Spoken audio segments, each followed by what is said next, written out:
Comble du comble et coup de théâtre, la revue scientifique internationale The Lancet, connue pour son anti-raoutisme primaire et viscéral, et toujours prompte à hurler avec les loups de la gouvernance mondiale, vient de se pencher sur le cas de Sputnik V, le vaccin mis au point par les Russes, pour le soumettre à une expertise en bonne et due forme. On ne peut pas trop soupçonner The Lancet d'être poutinien dans l'âme, eh bien voilà que leurs essais cliniques aboutissent à la conclusion que le vaccin russe est fichtrement intéressant. Les données d'efficacité présentées dans l'article de The Lancet sont meilleures que celles obtenues avec les autres vaccins, AstraZeneca par exemple, avec un taux de protection global de 91,6% pour toutes les classes d'âge jusqu'à 70 ans et une efficacité très probable en termes de protection contre les formes graves. Stupeur et tremblement. Oh, que n'a-t-on pas lu sur le pauvre Sputnik V?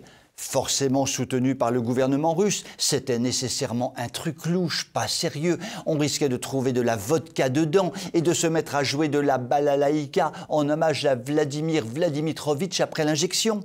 On nous a expliqué qu'il valait mieux faire confiance à de bons gros labos pharmaceutiques occidentaux, rémunérant grassement des ministres à coups de commission. C'était plus sûr. Eh bien, en fait, non. Mais ce n'est pas tout.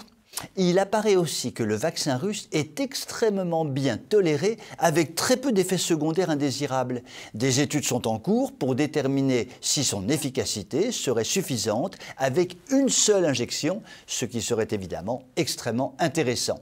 Bref, nous avons l'air malins avec notre russophobie primaire.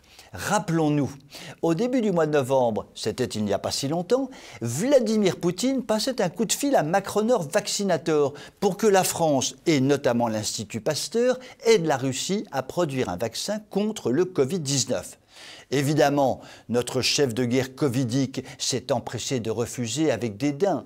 Fi, cette demande prouve surtout la faiblesse de la capacité de production des Russes, pauvres créatures médiocres.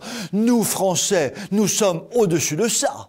Résultat, 3 mois et quelques plus tard, la Russie a son vaccin et s'est débrouillée comme une grande. Son vaccin est excellent. L'Institut Pasteur a jeté l'éponge car il n'a pas réussi à en mettre un au point. Nous avons l'air une fois de plus de gros crétins. C'est quand même formidable de pouvoir compter sur son gouvernement pour apparaître systématiquement comme les plus nuls au niveau international. Merci, Manuchon d'amour. Je vous souhaite une excellente soirée.